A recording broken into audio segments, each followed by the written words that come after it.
Jean. Não sei nem se eu tenho dinheiro para descer lá. Não sei se vai ter. Tem que chegar no banco, né? Já tinha por aí, chegando lá. Tudo bem. Depois o cara passa na valha lá, o governo está dando crédito fácil. Né?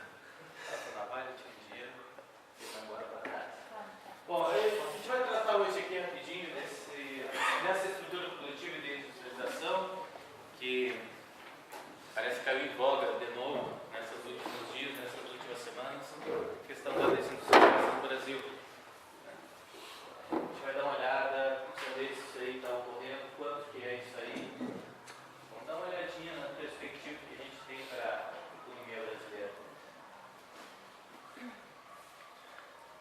Antes de começar qualquer apresentação, eu gosto de apresentar as referências bibliográficas. Esses slides aqui eu vou deixar à disposição do Instituto Ardeli, para quem quiser dar uma olhada.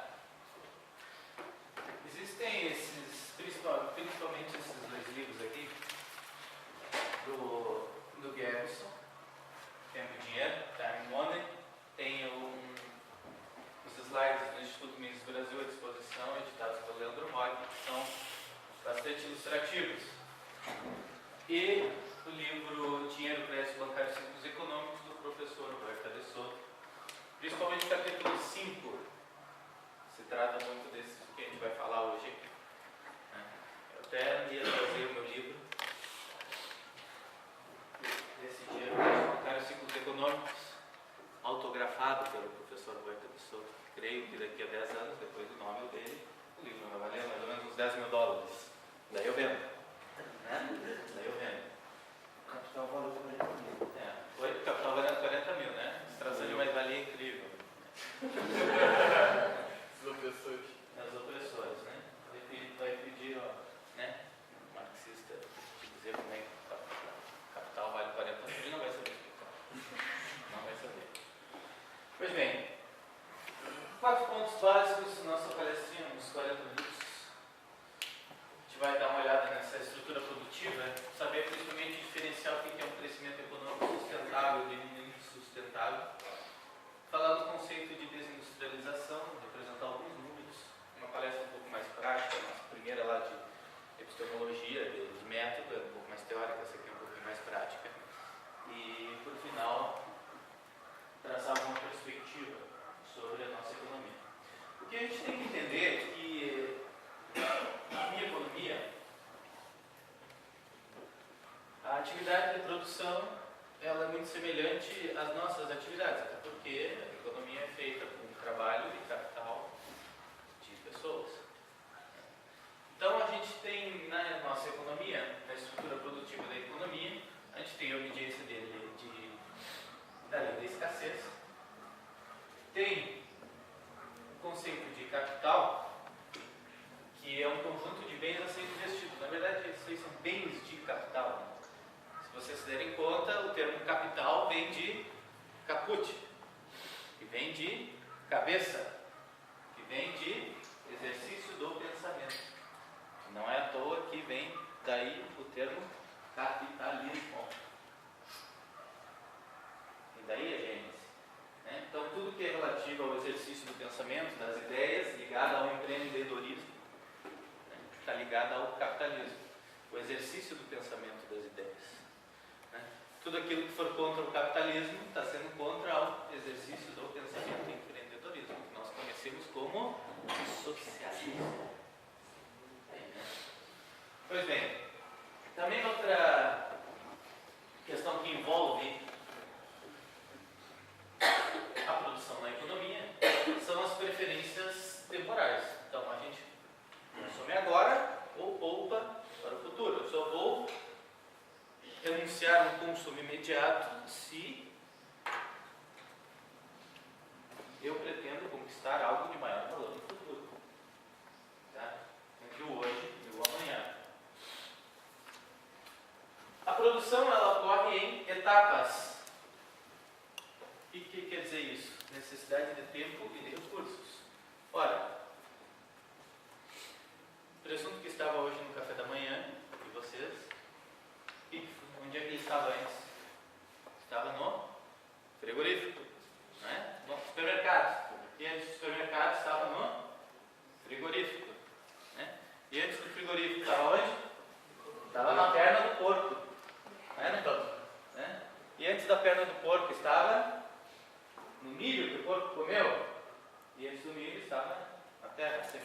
e a indústria que desenvolve a semente, e assim por diante.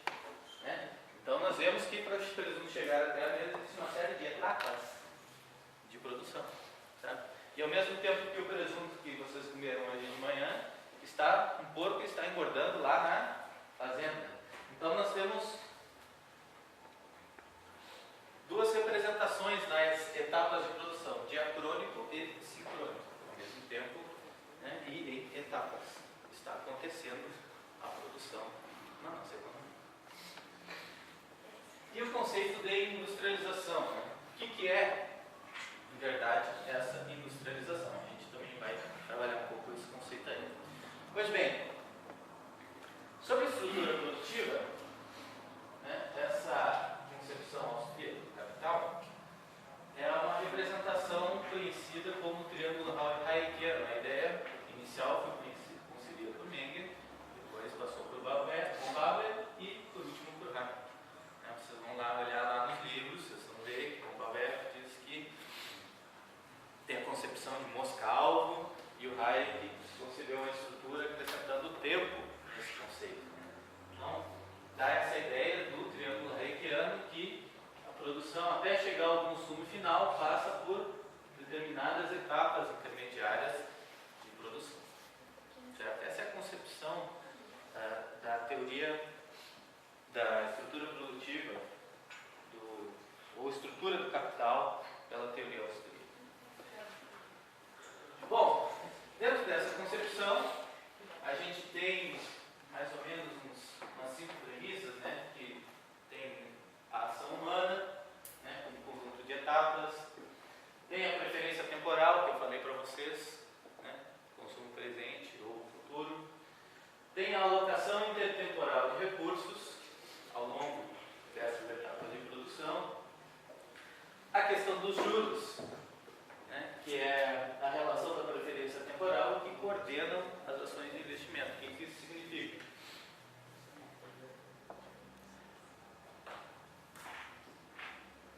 Se a minha relação, se eu prefiro consumir algo muito agora, consumir algo hoje, para eu abrir mão desse consumo hoje para o futuro, né? Se eu quero consumir muito hoje, me vale muito abrir mão disso para consumir no futuro. Então eu tenho uma taxa de juros bem maior. Agora, se eu estou mais voltado para o futuro, né, o que acontece? Não é tão difícil eu abrir mão do consumo presente para conseguir algo de maior valor no futuro. A minha relação de taxa de juros ela é mais baixa. Então, a questão da taxa de juros ela vai regular essa preferência temporal. E é por isso que os auxílios dependem de uma taxa de juros livre e não regulada pelo governo. O governo manipula essa taxa de juros e acaba fazendo um estrago enorme na economia.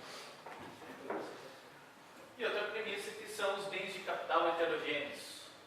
Bens de capital heterogêneos significa o seguinte: eu não transformo imediatamente um automóvel em geladeira. Nem um professor de economia vira carvoeiro, ou carvoeiro vira professor de economia imediatamente. Uma cadeira em uma mesa imediatamente. Não são a mesma coisa. Por que eu coloquei esse capital heterogêneo? Porque existem algumas teorias, né, de produção de que concebe capital ou conjunto de bens de capital como um fundo homogêneo. Na verdade, são heterogêneos. Para transformar uma coisa na outra, necessito de tempo e trabalho. Certo? Então, são essas coisas que devem ser consideradas ao se trabalhar a estrutura produtiva. Aqui eu já faço uma diferenciação em economia que a gente esclarece e entende bastante, que é o seguinte: a diferença entre economias desenvolvidas e subdesenvolvidas. Não existe um parâmetro matemático exato, daqui para diante é uma desenvolvida e daqui para diante é uma desenvolvida. Não. Mas o que a gente pode notar é o seguinte: por que a Índia, que tem mais de 1 bilhão de habitantes, tem uma produtividade na agricultura inferior à dos Estados Unidos, que tem 1/3 da população da Índia? Quase 1/3. Por quê? Olha lá,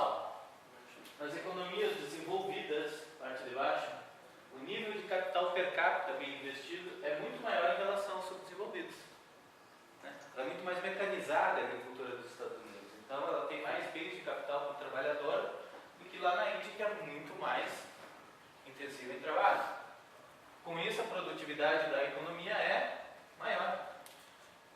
E aí está a diferença. Então, nas economias subdesenvolvidas, o nível de capital per capita é mais baixo. E o nível de capital per capita na economia desenvolvida é mais alto. A produtividade menor, uma produtividade maior.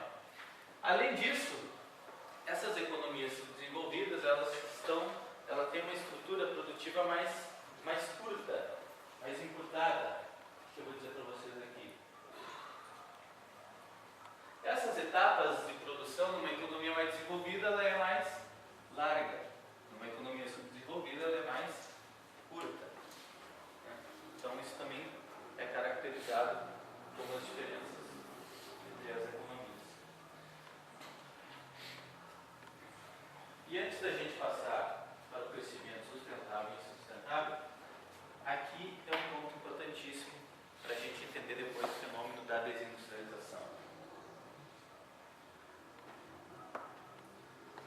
A gente sabe que o seguinte, para produzir alguma coisa, que tem um bem de capital, uma máquina, né, um trabalhador, dizer assim, para produzir alguma coisa, essa máquina desgasta, correto? Ao longo do tempo você vai usando e vai desgastando. À medida que a máquina desgasta, ela tem a capacidade de produção dela, vai reduzindo, não é verdade? Né? A produtividade dessa máquina vai reduzindo. Então, o que você tem que fazer? Se você tem uma máquina que produz 10 cadeiras por dia, usa ela o ano inteiro, no outro ano ela vai ter, se você não fizer nada, ela vai produzir 9, né? Porque ela vai estar mais desgastada. Se passar mais um ano, ela vai produzir 8, e assim por diante, até ela não ter mais capacidade de produzir. Se você quiser que ela mantenha a capacidade de produção dela de 10 cadeiras por dia, o que você vai ter que fazer? Você vai ter que investir, né? Você vai ter que fazer uma manutenção, você vai ter que repor aquele desgaste, correto? Se você quiser que ela produza mais, ou se você quiser produzir mais, você vai ter que comprar uma outra máquina, né? Para produzir 20 cadeiras. Então, o que acontece na economia, né, em relação ao investimento, e como é que o investimento gera crescimento econômico? Olha, ao longo da produção, eu vou produzindo, o maquinário vai se desgastando, e se eu quero manter aquela capacidade da produção, eu invisto em reposição. Ou seja, eu faço um determinado investimento para manter, porque aquela máquina produza 10 cadeiras por dia, certo? Se eu quiser expandir a minha capacidade de produção, o que eu tenho que fazer? Comprar outra máquina. Não é correto? Claro que, né? Então,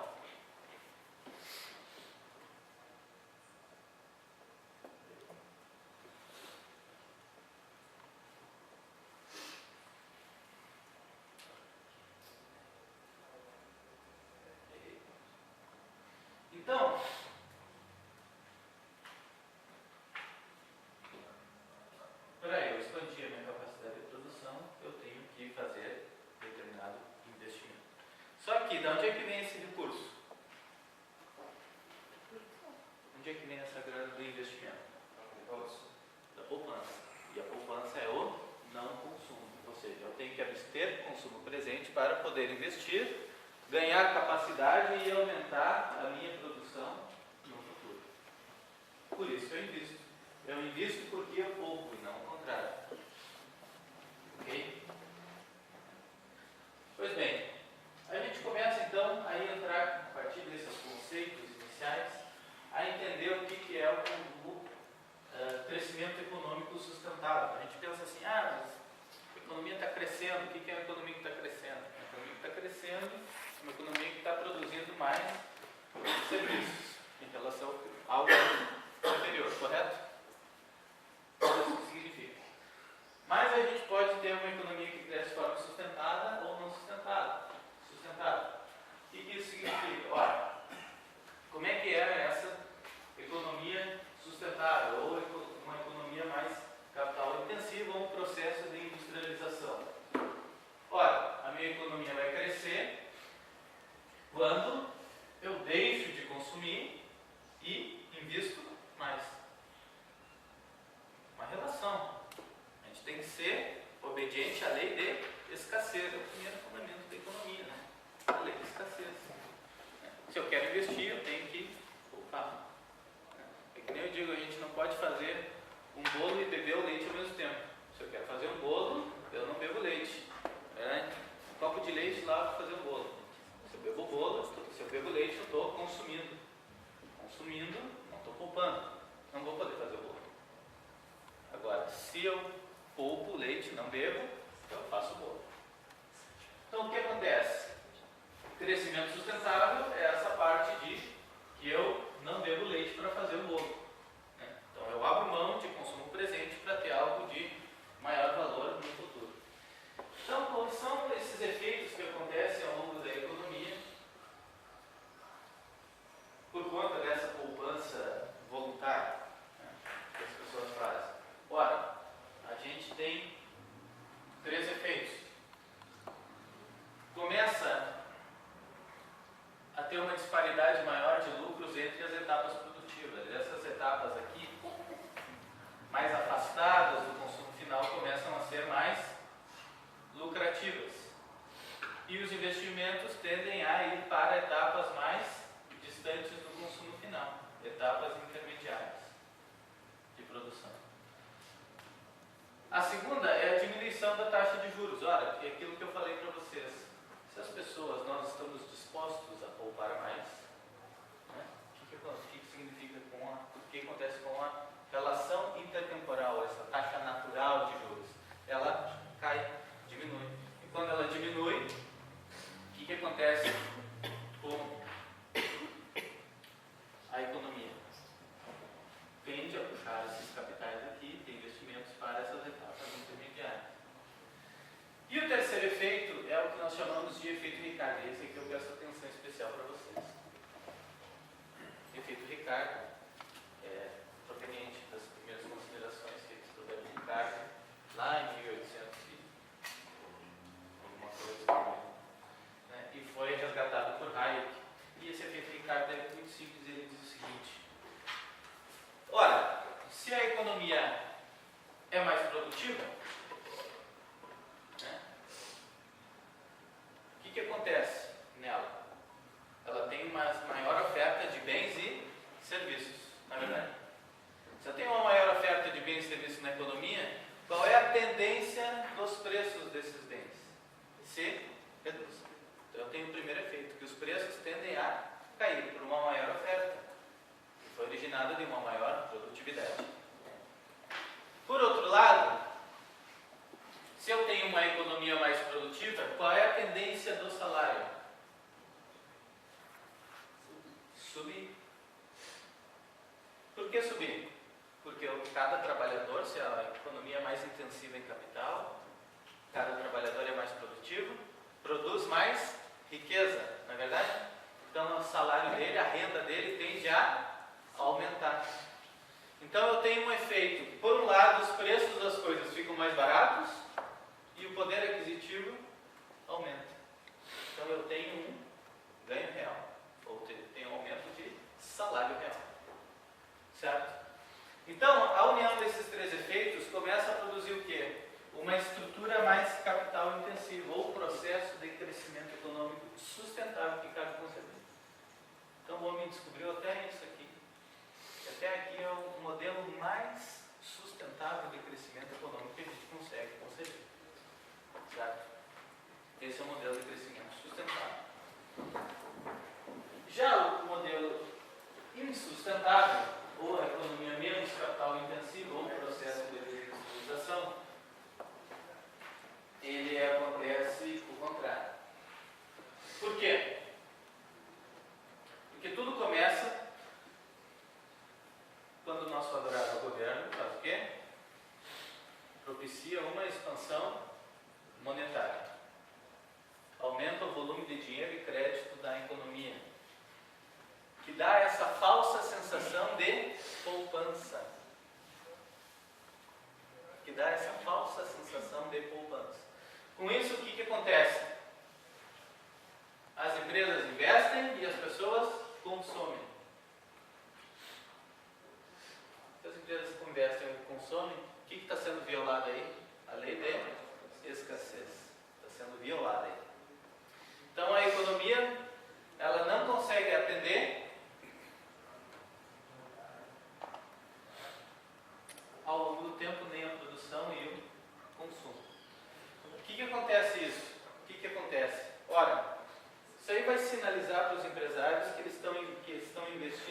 coisas que lá adiante não vão poder ser terminadas e consumidas. Isso aconteceu na China, né? Tem cidades fantasmas que foi investido em construção civil e as pessoas não conseguem comprar. Então, qual é o efeito pior disso aí? Nós temos a dilapidação de capital, dinheiro jogado fora, o famoso dinheiro jogado fora. Por quê? Porque tijolo é cimento, é tempo, é trabalho, é área que é utilizada para construir alguma coisa e que não vai servir para nada, que poderia estar servindo para construir uma fábrica, construir uma estrada, construir uma casa que alguém poderia morar. Por favor. Você comentou da China. Saiu um dado que em 2 anos, acho que 2011 e 2012, a China usou mais cimento do que os Estados Unidos no século XX inteiro. É um absurdo, né? Um absurdo. É impensável, é inimaginável isso aí. É boa essa observação. Então, a gente começa a ter esses efeitos de dilapidação de capital. Ora, o que começa a acontecer aí ao longo disso aí? Ora,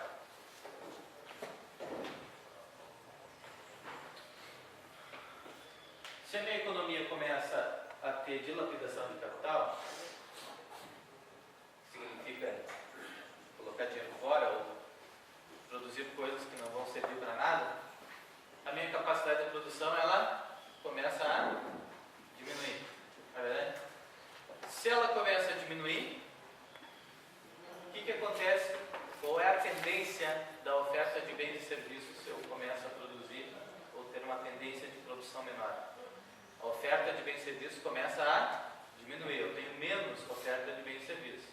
Com isso, os preços tendem a subir. Ora, se eu tenho uma capacidade de produção menor,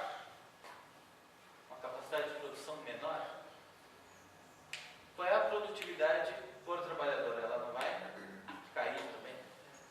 Se ela vai cair, a quantidade de riqueza produzida por trabalhador tende a cair. E se ela tende a cair, a renda dele, ou a produção de riqueza dele, tende a cair. Então eu tenho, por um lado, um encarecimento de preço das coisas e uma diminuição da renda ou do poder aquisitivo.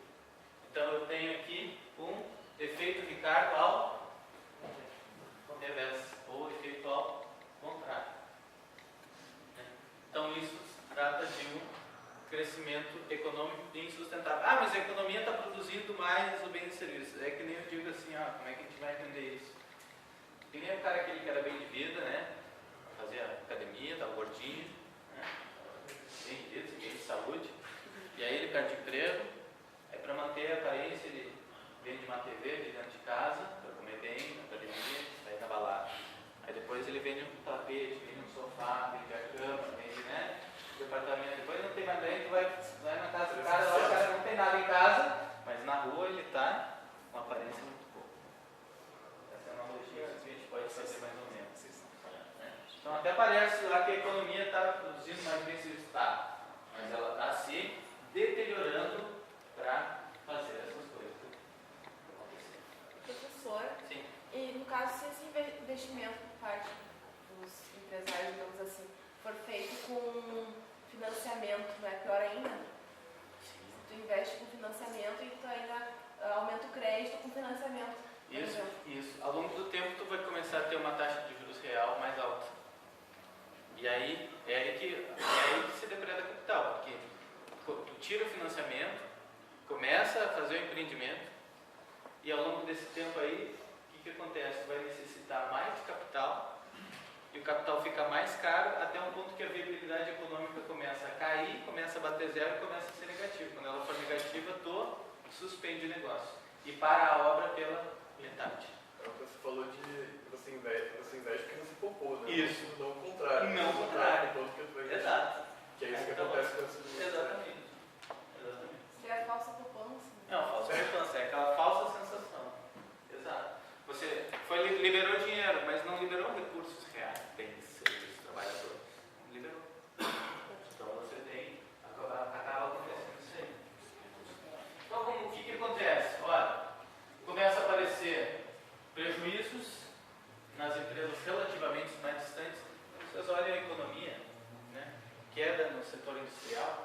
segmentos que sofrem efeito são aquelas que estão mais distantes um pouco do consumo final. Então, quando começa a cair drasticamente a produção industrial, que já começou a cair ano passado, foi o início da crise mais aguda. Foi só o início. Então, foi lá a metade, início, metade do ano passado. É o que aconteceu na economia brasileira. Então, você tem dilapidação de capital e concentração forçada de renda e o surgimento de uma estrutura menos intensiva em capital, ou uma efetiva desindustrialização. Passando rapidinho esses conceitos que eu acho que ficou claro, essa diferença, né, pela poupança voluntária ou pela desindustrialização, o crescimento econômico sustentável, a gente passa para esse conceito de desindustrialização e dá uma olhadinha nos números do Brasil depois. Está preto. Assim vai ser bonito. Está preto. Uma calmante. É. Vai ser pior do que ver rasgar dinheiro. Caraca, vai querer. Eu vou ver mais, não dinheiro, porque eu não vou estar vendo sendo queimado assim em grande escala. Né? É só de todo mundo aqui. É. Você pegou o seu.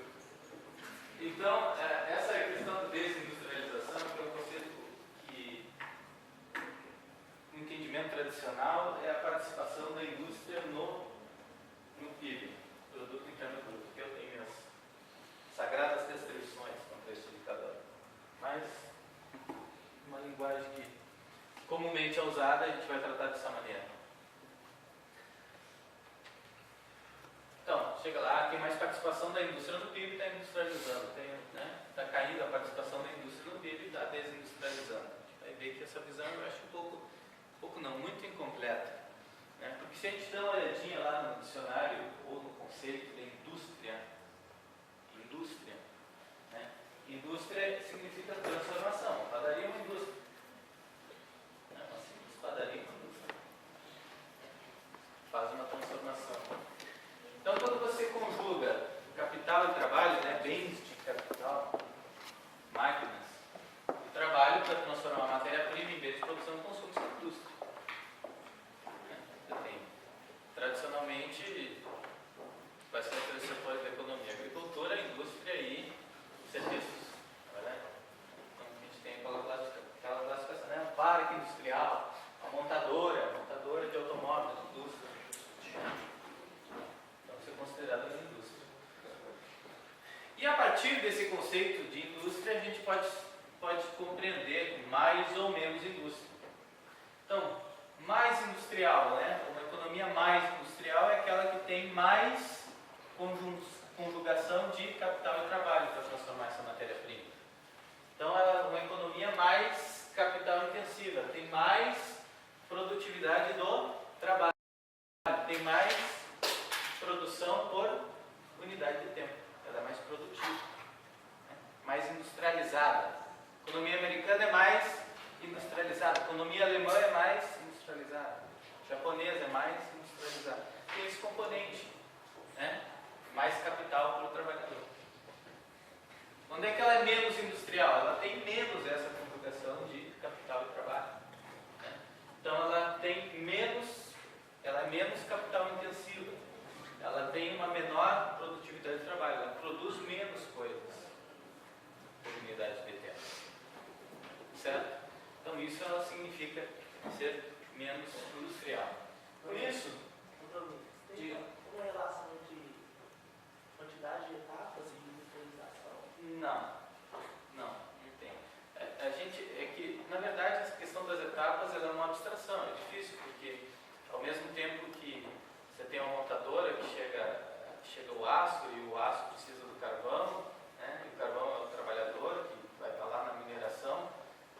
A gente tem essa representação dela, é um esforço que a gente faz, mas a estrutura de produção é muito mais complexa do que uma simples etapas, né?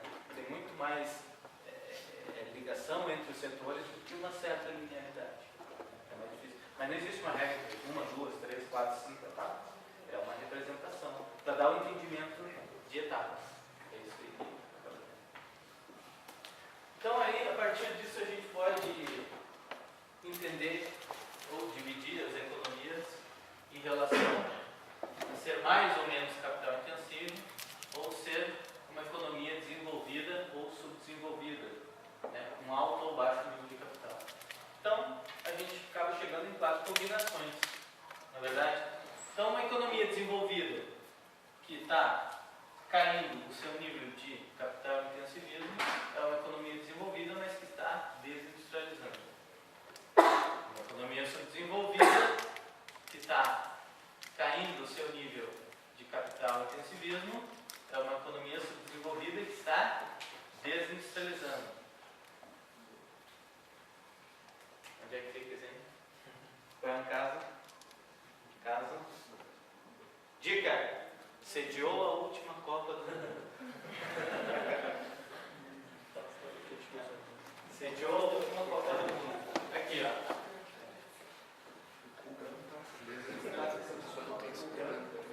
Certo?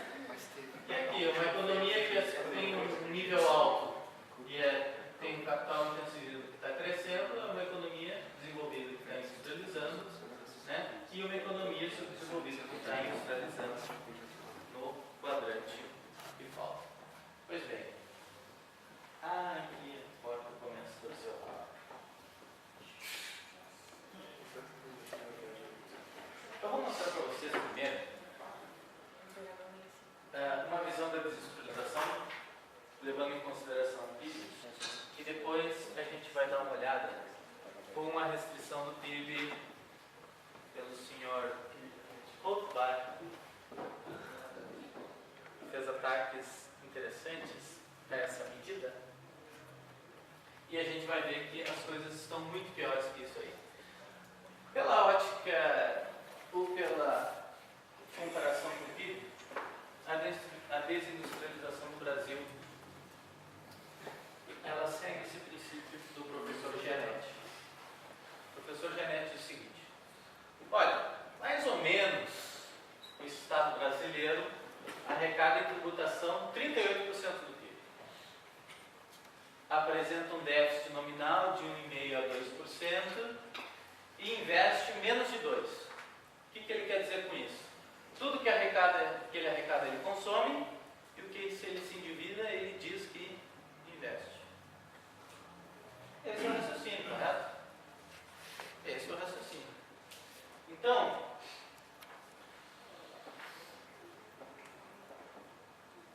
de cada 100% que é produzido no Brasil, né, produto interno bruto, que na verdade ele não tem nada de bruto, ele é líquido, né, que é o valor adicionado. Sabe? Então, de tudo que é produzido no Brasil, cada 100% de PIB, o que é drenado pelo setor público é em torno de 35% a 39%, aqui chegando em 2013, quase 40% do PIB. O setor público, ele drena no setor privado, é isso que está dizendo, porque o governo produz alguma coisa? Não produz o setor privado, correto? Então, daqueles 100% que o setor privado produz, mais ou menos de 35% a 40% o governo tira do setor privado. E se ele tira do setor privado, o setor privado não tem essa grana para investir. Seguindo esse raciocínio aqui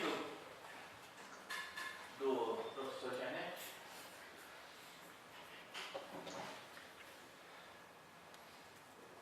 se o setor público drena 35% a 40% do setor privado, o que significa?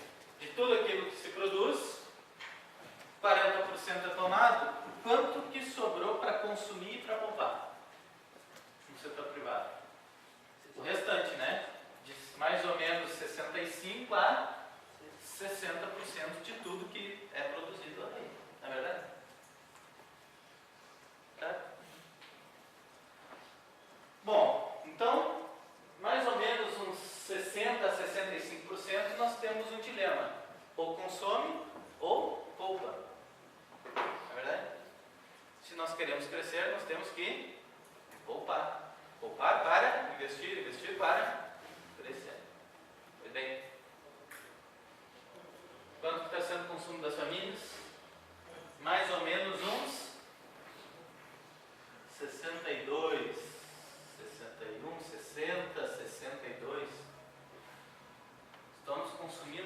praticamente tudo que estamos produzindo. Quanto é que sobrou lá para expandir? Olha só. Repor e expandir a capacidade produtiva. Mais ou menos uns 2% até negativo nos últimos 2 anos. Ou seja, nós não conseguimos nem repor o desgaste daquilo que estamos produzindo. Pois não? Eu posso estar viajando, mas na questão da... Você está falando de investimento público, né? Que o consumo da família pode ser investimento também, ou não? Não. Não. Consumo da família. Aqui é tratado da IBGE, consumo da família e consumo do consumo. Tá, esse investimento então é público e privado. Oi? Esse investimento aí é público e privado. Investimento. A soma. Aonde? Não tem investimento. Tá. O que eu tenho aqui? Eu tenho um recurso privado para consumir ou poupar, consumo tanto, sobra, o que me sobra é isso aqui. 2%, 1,5%, 2%, 1,5%, 2%. Ou seja, vamos pegar aqui no último, em 2010. Em 2010 eu tinha 2,5% de tudo aquilo que foi produzido. Imagina que você tem uma depreciação na máquina de 5%, 2,5% não cobre nem a reposição que foi desgastada. O que está acontecendo com a economia sobre essa ótica? Está caindo a capacidade de produção. Se está caindo a capacidade de produção, o que está acontecendo com a oferta de bens e serviços? Está tendo uma tendência de... O que está acontecendo com a renda? Se está produzindo, tendo uma produtividade menor, queda da renda. Então, a gente está tendo um efeito Ricardo ao contrário. Aí, ó. Por que desde 1995? 1995 pode ser considerado uma era contemporânea na economia brasileira, porque foi o início do plano real, né? 94, na verdade. 95 foi o primeiro ano. Pega o primeiro ano aí, nós temos aí praticamente 18 a 20 anos que a economia está consumindo capital. Pois bem, nada é tão ruim que não possa ser pior. É verdade. A gente deu uma olhada sobre a ótica do PIB, mas o Rothbard, ele diz o seguinte, olha, continha fácil.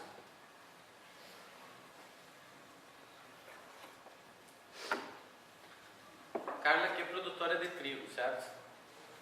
Fumo, ótimo. Melhor. Ótimo. Perfeito. Perfeito. Fazer propaganda, fazer o merchan. Produz no ano R$1 milhão de fumo, certo? Produto privado. Chega o governo e diz o seguinte, olha, esse milhão aí. Cobrou 100 mil de impostos da carga. Vai pegar esses 100 mil e vai gastar esses 100 mil, não é verdade? Sob a ótica do PIB, quanto é que é o produto da economia? Os 1.000 que a carga produziu, mais os 100 que ele gastou. Nós estamos trabalhando sobre uma ótica de 1.100, sendo que a economia produziu 1.000. Então, o que o Rothbard diz o seguinte, quanto é que é esse que nós chamamos de produto privado remanescente, ou seja, quanto que é o produto da economia mesmo que sobra para investir ou para poupar, né? Recursos privados para repor ou expandir a capacidade de produção da economia. Ora, se o governo, de tudo aquilo que ele produz, ele dilapida, certo? Pegando o exemplo da Carla, nós temos que fazer a primeira coisa, que é eliminar essa duplicidade do gasto do governo.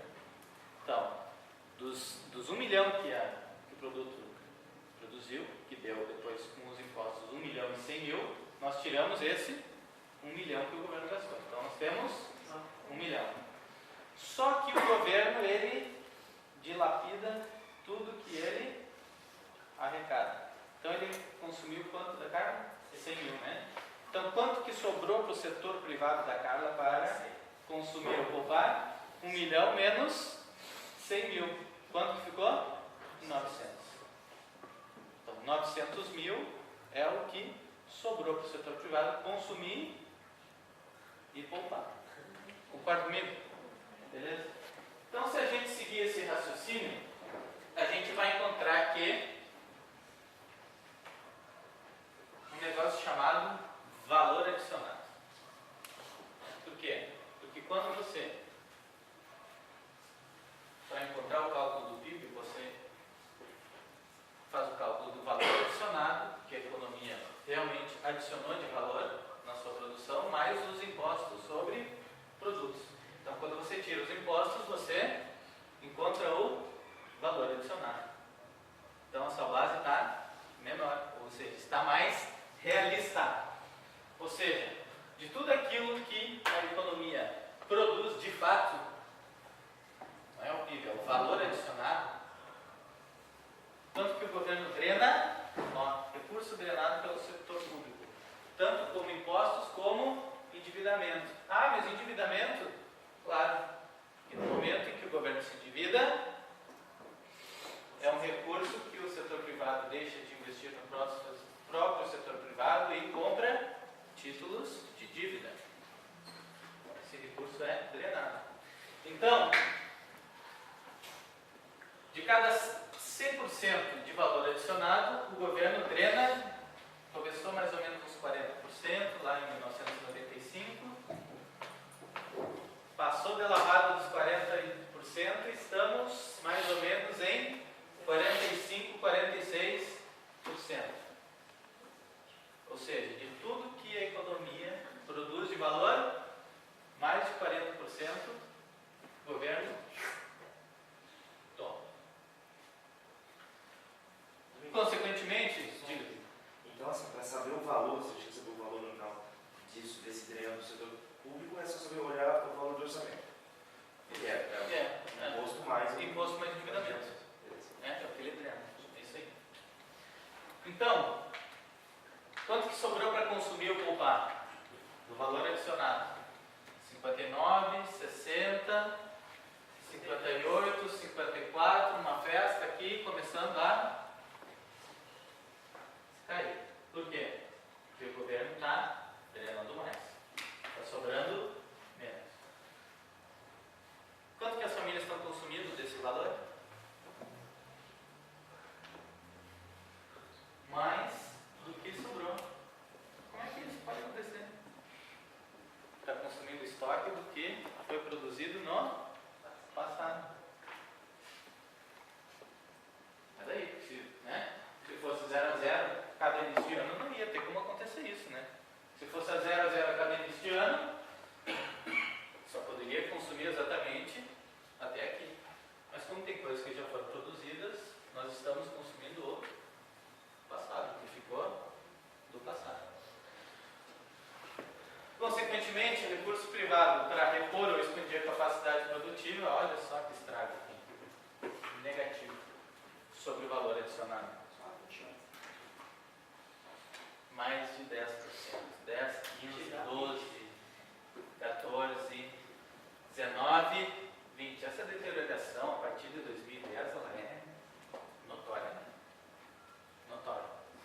Fruto do virtuoso modelo nacional desenvolvimentista, Estado empreendedor, propostos pelos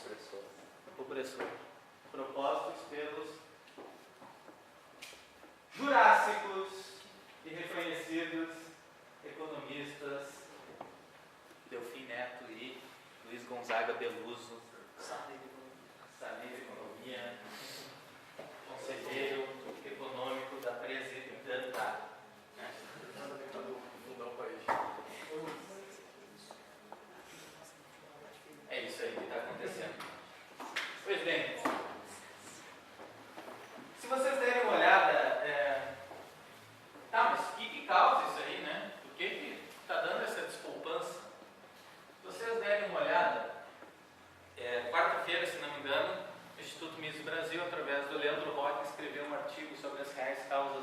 desindustrialização brasileira. Fantástico aquele artigo. Fantástico, eu recomendo a leitura nesse link. Por que então fica negativo aqueles números? Ora, por causa de inflação, que proporciona uma defasagem contábil, e os impostos. Esse efeito combinado causa uma perda no poder de investimento do setor privado.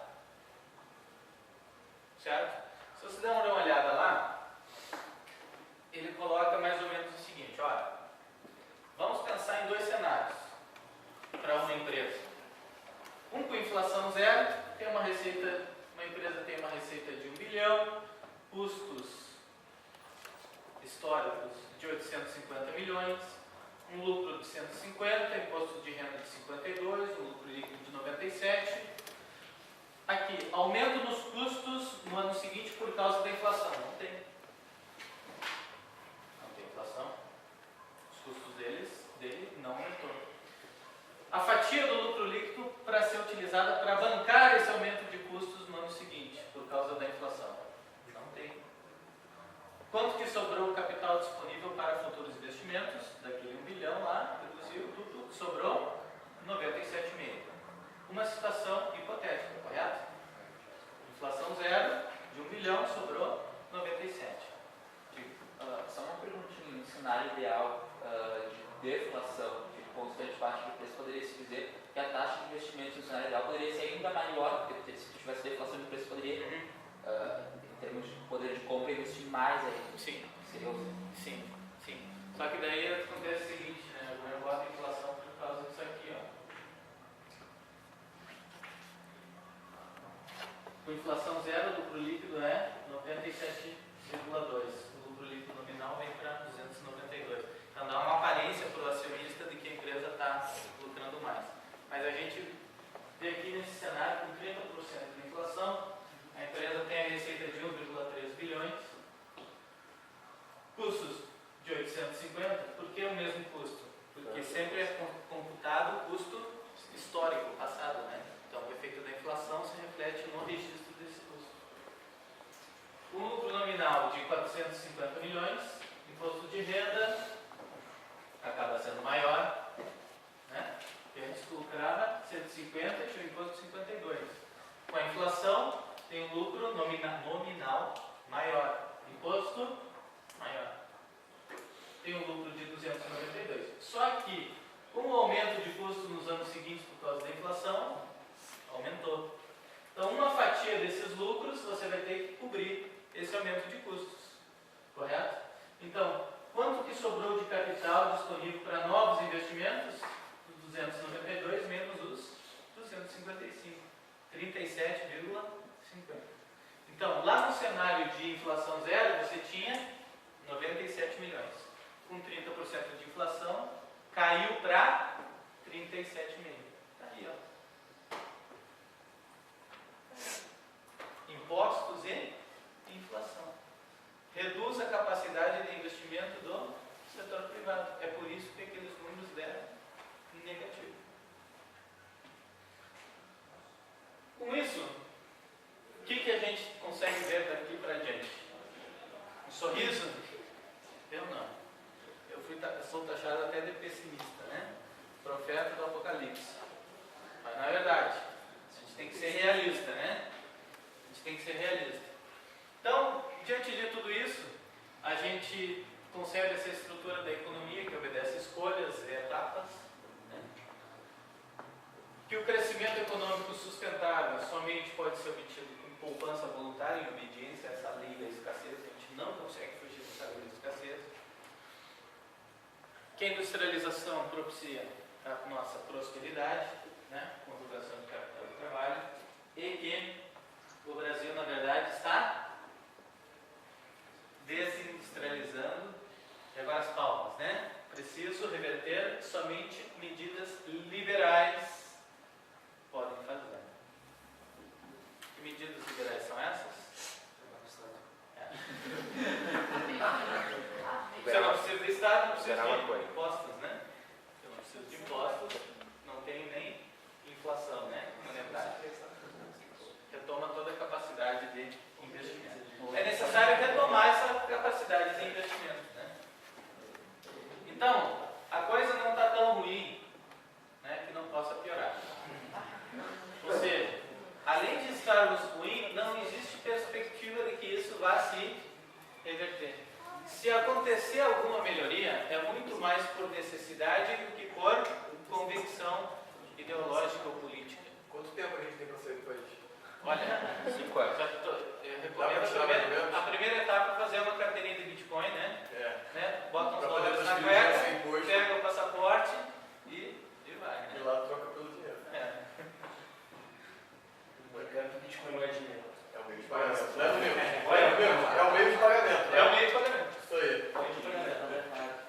Então tem a falta de perspectiva do cenário atual, que não apenas vai continuar, como vai, ainda pelo menos no curto prazo, vai piorar, porque mesmo que exista uma política de reversão, até os investimentos serem feitos e até começar a ter uma produção efetiva para reverter esse quadro, eu acho que eu já vou ter muitos mais cabelos brancos do que eu já tenho. Então, não apenas vai continuar como vai piorar, e nós, através desses dois efeitos, o efeito Ricardo ao revés, agravado por uma inflação monetária crescente, que é só olhar os relatórios do Banco Central, que nós temos uma expansão monetária do M1 na ordem de 16% ao ano, desde o início do plano real. Isso é um absurdo. Tinham colegas meus lá de Madrid que achavam isso absurdo no país, mas é a pura realidade. 16% de inflação monetária ao ano, desde 1995. Com isso eu concluo. Gostaria de ter dado melhores notícias para vocês, mas a esperança é a última que morre. Muito obrigado.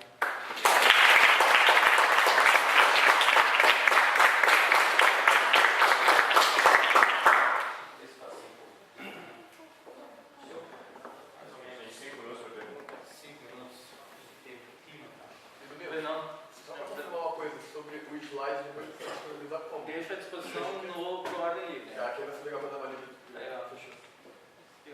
Bom, primeiramente, parabéns pela exposição aí. Eu não lembro qual foi exatamente a sua palestra dos vidores da conferência, mas eu acho que parecida, porque eu não conhecia o Thiago Requiano. E aí, eu lembro que naquela época o Constantino estava falando sobre a bolha imobiliária que estava para estourar, né, aquela coisa toda, e ela não chegou ainda, mas está começando a dar as caras aí. Isso aí, se você levar ao nível extremo, assim, vai gerar um ciclo, né, que seria aquela questão do boost e bust, seria isso, do spread. Eu queria saber, de acordo com o acordo da Basileia, quais são as possibilidades que o Brasil tem de reverter essa questão da base monetária, porque o Banco Central controla a atividade dos bancos e isso fica muito difícil. Então, assim, dentro do nível privado, como é que os bancos, ou o banco do governo mesmo, como é que ele pode flexibilizar essa oferta monetária sem poupança? Quais são as possibilidades de ação para cortar isso na carne, ou sei lá, aumentar os juros por conta própria? Porque parece que os bancos têm autonomia nenhuma, né? Então, quais são os limites e possibilidades de ação? Bom, se pudesse explicar também um pouquinho como é que funciona melhor a conta das ideias, assim, seria interessante. olha, o que a gente está para dizer para o Brasil é que, por incrível que pareça, virtude é uma palavra muito forte, mas por incrível que pareça, o nosso depósito compulsório sobre depósito à vista é de em torno de 42%. Né? Se comparado com a Europa, Estados Unidos, em torno de 10, 9, 8%, o nosso compulsório é uma maravilha. E isso é muito bom, né? É muito bom porque acaba prevenindo ciclos econômicos.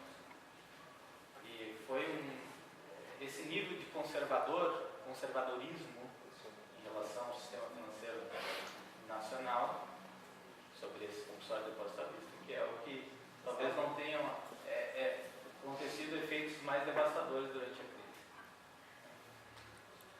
Pode repetir a pergunta? Em relação a 2008, né?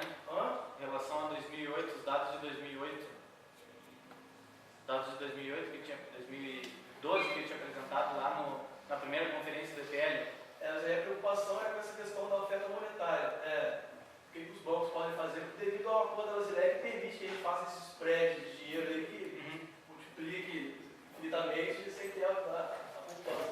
Eu acho bom eles não fazerem. E acho que eles não vão fazer.